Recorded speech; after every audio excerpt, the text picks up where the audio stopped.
பேசலாம். திரு முனவர் பாஷா, இங்க நீங்க இந்தியா கூட்டணி ஒருவேளை தோல்வி அடைந்து விட்டால் அது தேர்தல் ஆணையத்தின் மீதும் இவிஎம் மீதும் குறை சொல்ல தயாராயிட்டாங்க அப்படின்னு சொல்ற நேரத்தில் நீங்க சட்டத்தை உங்களுக்காக வளைக்கிறீங்க. உங்களுக்கான எவ்வளவு புகார் கொடுத்தாலும் அது பாரதிய ஜனதா மேலேயோ அல்லது பிரதமர் மேலேயோ நடவடிக்கை எடுக்காத ஒரு சூழல் தான் இருக்கு அப்படிங்கிறார் சார். அதாவது முதல்ல தேர்தல் ஆணையம் என்பது ஒரு சுய அதிகாரம் பெற்ற தனித்துவமான ஒரு அமைப்பு.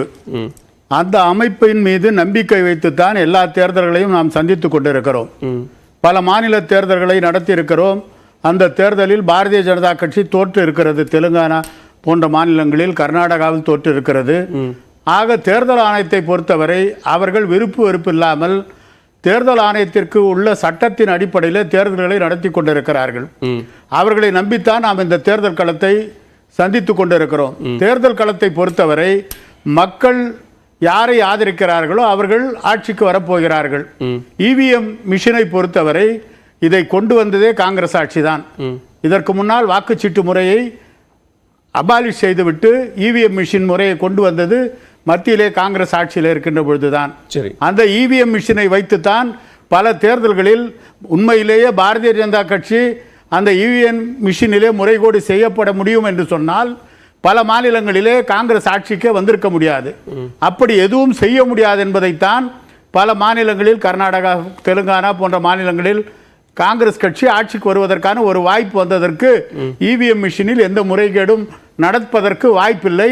இவிஎம் மிஷினை மக்களுடைய பார்வைக்கு வைத்து நீங்கள் ஏதாவது இதில் குறை இருந்தால் வந்து அதை நிரூபித்து காட்டுங்கள் என்று பலமுறை தேர்தல் ஆணையமும் சொல்லி நிரூபிக்க முடியாது. கடந்த தேர்தல்களை எல்லாம் காட்டிலும் இந்த பொது தேர்தலில் தேர்தல் ஆணையத்தினுடைய செயல்பாடு ஒருதலை பட்சமாக இருக்கிறது அப்படிங்கிற குற்றச்சாட்டை இந்தியா கூட்டணி வைப்பதற்கோ அல்லது காங்கிரஸ் கட்சி அதை கேள்வி எழுப்புவதற்கோ உரிமை இல்லையா? நான் உரிமை இல்லைன்னு சொல்லல சார். எல்லா தேர்தல்களையும் எதிர்கட்சிகள் இதைத்தான் சொல்ல முடியும்.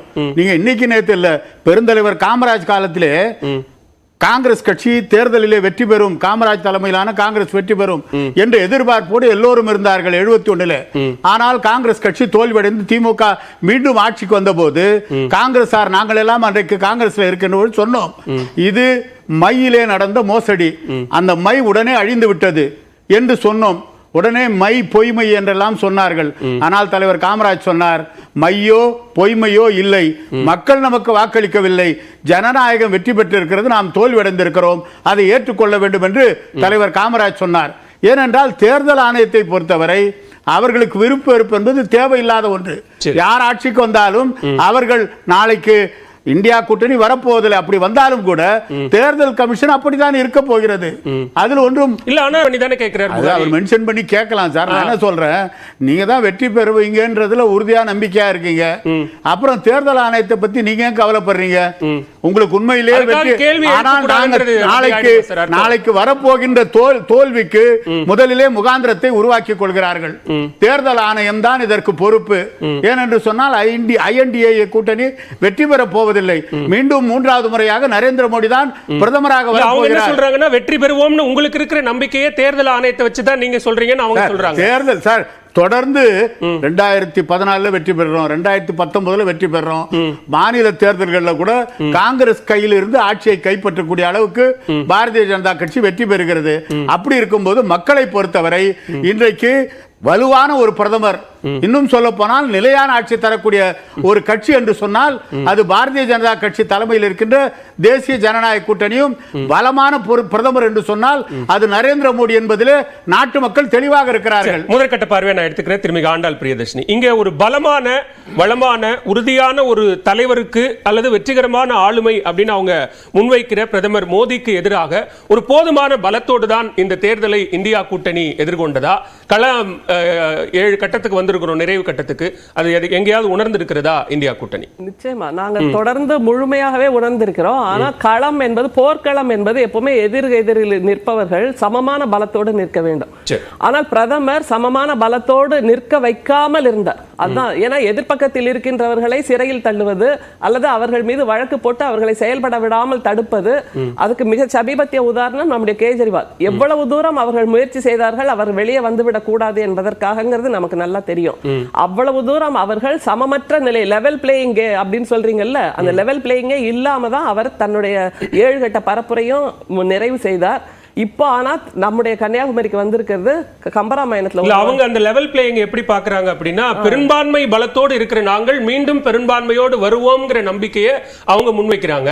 நீங்க கூட்டணி கட்சிகளுக்காக அல்லது கூட்டணி அரசுக்காக நீங்க வந்து தியாகம் பண்ணிக்கிட்டா அது எப்படி லெவல் பிளேயிங்ல நம்ம கொண்டு வந்து வைக்க முடியும், சமமா வைக்க முடியும் அப்படின்னு கேக்குறாங்க. இல்ல இதை நீங்க இப்படி பாருங்க, வெறுங்கையோடு இலங்கை புக்கான்னு கம்பராமாயணத்துல ஒரு வரி வரும். அதே மாதிரிதான் இப்ப தன்கிட்ட இருந்த எல்லா ஆயுதங்களையும் பிரயோகப்படுத்தி பொய்மை, மக்களை பற்றிய பிரிவுவாதம், மதவாதம், இனவாதம், மற்றவர்களுக்கு திருட்டு பட்டம் கட்டுதல், இப்படி எல்லா விதமான ஆயுதங்களையும் பிரயோகப்படுத்திய ஒரு பிரதமர் இன்றைக்கு வெறுங்கையோடு வந்து நிற்கிறார். நீங்களே காமிச்சிட்டு இருக்கீங்க. இதைத்தான் நம்முடைய இந்தியா கூட்டணியினர் திரும்ப திரும்ப சொன்னாங்க. இது வந்து தனிப்பட்ட நிகழ்வு அப்படிங்கிறீங்க. தனிப்பட்ட நிகழ்வை, அந்தரங்கமான ஒரு நிகழ்வை எதற்கு இப்படி பப்ளிசைஸ் பண்ணணும்? அதுதான் பிரதமர் அவர் வந்திருக்கிறாரு. ஒரு ஷாட் காமிங்க, அதோட முடிஞ்சு போயிடுச்சு. அடுத்த நியூஸ்க்கு தள்ளி போங்க.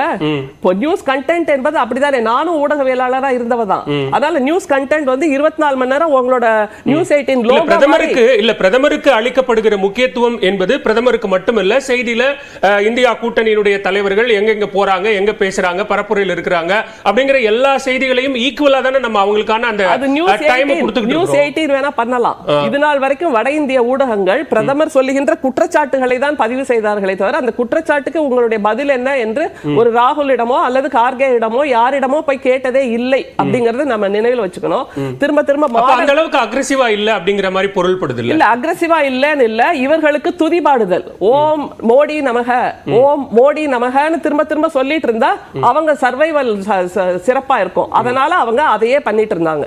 அங்க அக்ரெசிவா தான் இருக்கு. ஏன்னா நீங்க வருகின்ற கூட்டத்தை இவர்கள் பிரதமருக்காவது அழைத்து வருகின்ற கூட்டம். ஆனால் நம்முடைய எதிர்பக்கத்தில் இருக்கின்ற இந்தியா கூட்டணிக்கு வருகின்ற கூட்டம் தானாய் சேர்ந்த கூட்டம். மக்கள் அலைகடலென வந்து கொண்டிருக்கிறார்கள். பிரதமரோட பரப்புரையில கடல் மாதிரி மக்கள் வருவாங்கன்னு நினைச்சாரு. ஒரு கடலும் வரல. அதனால அவரே கடலை தேடி இங்க வந்துட்டார் ராமேஸ்வரத்துக்கு. நான் ஒரு விஷயத்தை முக்கியமா சொல்றேன். மாடல் கோட் ஆஃப் கான்டக்ட் நம்பிக்கைகள் அது கேள்வி எழுப்புற மாதிரி ஆயிடாதா? இல்ல ஒரு நிமிஷம் இத நீங்க இப்ப கேட்டுருங்க. மாடல் கோட் ஆஃப் கான்டக்ட்ல 2 விஷயத்தை தெளிவா சொல்றாங்க. ஒன்னு வந்து 9வது point, no activity which may aggravate existing difference between tension between different castes, communities, groups shall be attempted. ஒரு விஷயம், no activity which will aggravate existing community. அமைதியா வந்து உட்கார்ந்து தியானம் இருக்கிறது இந்த பட்டியல்ல. இது வந்து அமைதியே இல்ல. இது வந்து ஒரு மௌனமாக ஒரு ரப்சரை உருவாக்கிட்டு இருக்க, ஒரு அன்ஈவன் அமைதியின்மையை உருவாக்கிட்டு இருக்கு. இது நாள் வரைக்கும் பரப்புரையில வார்த்தைகளால் பேசினார் அமைதியின்மையை. 2019 கேதார்நாத்ல இதே மாதிரியான ஒரு தியானம் செய்கிற போது நீங்க சொல்ற மாதிரி எந்த ரப்சரும் வரலையே. அப்படி உருவானதாக எந்த செய்தியும் வரலையே. இதையும் சொல்லிடுறேன் கேட்டுக்கோங்க. Temples, mosques, churches, gurdwaras or any other place of worship shall not be used as places for election propaganda, including speeches, posters, music, etc. on election area. இப்ப நீங்க சொல்லுவீங்க இதுல அமைதியா இருக்கு, propaganda இல்ல, இது ஒரு விதமான மௌனமான propaganda or etc. ன்னு ஒரு வார்த்தை போடுறாங்க. ஏன்னா மோடி இப்படி எல்லாம் பண்ணுவாருன்னு இவங்களுக்கு தெரியும். etc.ல இதெல்லாம் வரும். அப்படிதான் நீங்க ஒரு லீகல் டாக்குமெண்ட்ட பார்க்கணும். Music, speeches, etc. etc.ங்கிறது நீங்க எதை வேணா கொண்டு வரலாம். இப்ப நடந்துட்டு இருக்கிறது மாதிரி மிக மோசமான propaganda-வை இது நாள் வரைக்கும் ரேபரேலி தொகுதியில வாக்குப்பதிவு அன்னைக்கு காலையில ராகுல் காந்தி ஒரு ஆஞ்சநேயர் கோயிலுக்கு போய், அனுமன் கோயிலுக்கு போய் வழிபடுறாரு. அது எதுல சேரும்? நீங்க இத பாருங்க. அகமதாபாத்ல ஓட்டு போட்ட அன்னைக்கு, அதுவும் நம்மளோட கோட் ஆஃப் கான்டக்ட்ல இருக்கு, கேண்டிடேட் அதுக்கப்புறம் மக்கள் மத்தியில அப்படி உலவி வரக்கூடாது, தன்னுடைய முகத்தை காட்டன்னு கோட் ஆஃப் கான்டக்ட்ல இருக்கு.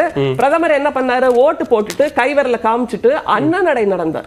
1 கிலோமீட்டருக்கு அண்ணநடை நடந்து காத்திருந்த மக்களை எல்லாம் கையசைத்து கொண்டாடி, இருந்த குழந்தைகளை எல்லாம் இழுத்து பிடிச்சு கொஞ்சி அவர்களுக்கு கையெழுத்து போட்டு கொடுத்து, அதனால் வரைக்கும் முள்வேலி இப்படி பண்றதன் காரணமாக பாரதிய ஜனதா வெற்றி பெற்று விடும், மீண்டும் 3வது முறையாக மோடி பிரதமராகி விடுவார் அப்படிங்கிற அச்சம் அச்சம் இந்தியா கூட்டணிக்கு இருக்குங்கிறது தான் அவங்க திரும்பி திரும்பி சொல்லிக்கிட்டே இருக்கிறாங்க. அப்ப நீங்க இதை இவ்வளவு டீடைலா நீங்க பட்டியலிடும் போது அந்த அச்சம் உங்களுக்கு இருக்குதாங்கிற கேள்வி மீண்டுமா எங்களுடைய அச்சம் பாரதிய ஜனதா பார்ட்டி வெற்றி பெற்றுவிடும் என்பதில் இல்லை. இந்தியாவில் ஜனநாயகம் காப்பாற்றப்பட வேண்டுமே என்பதுதான் எங்களுடைய அக்கறையாக இருக்கிறது. இந்தியாவில் இப்படி எதிர்பக்கத்தில் இருக்கின்றவர்கள் குரலை எல்லாம் நசுக்குகிறார்களே, அதற்கு நாங்கள் உயிர் கொடுக்க வேண்டுமே என்பதுதான் எங்களுடைய அக்கறை. பிஜேபி வெற்றி பெறாது என்பது எங்களுக்கு நன்றாக தெரியும். ஏனென்றால் அவர்கள் திரும்ப திரும்ப சொன்னேன்ல, பிரதமர் மோடி எதை வைத்து தன்னுடைய பரப்புரையை செய்தார். இப்ப இப்படியே எடுத்துக்கோங்களேன், 400 பார் அப்படின்னு சொன்னாரு, 400 பார் சாக்கோ பார் அப்படின்னு சொன்னாங்கல்ல. இப்போ அந்த சாக்கோ பார் முழுக்க உருகி வெறும் குச்சியோட நிக்கிறார் நம்முடைய பிரதமர். இல்ல, எல்லா தலைவர்களும் தொடர்ச்சியா சொல்றாங்க 400 உறுதி, அதுல எங்களுக்கு மாற்று கருத்து இல்ல, நாங்க பெரும்பான்மையை தாண்டிட்டோம், ஒவ்வொரு கட்ட தேர்தல் தாண்டும் போது நாங்க தாண்டிட்டே வந்துட்டோம், எங்களுக்கான போனஸ் இடங்கள் கிடைச்சிக்கிட்டே இருக்கு, அதெல்லாம் தாண்டி நாங்க 400க்கு வந்துருவோம்னு சொல்றாங்க. இது வெற்றிகரமான தோல்வி அல்லது தோல்விகரமான வெற்றினே நீங்க வச்சுக்கலாம்.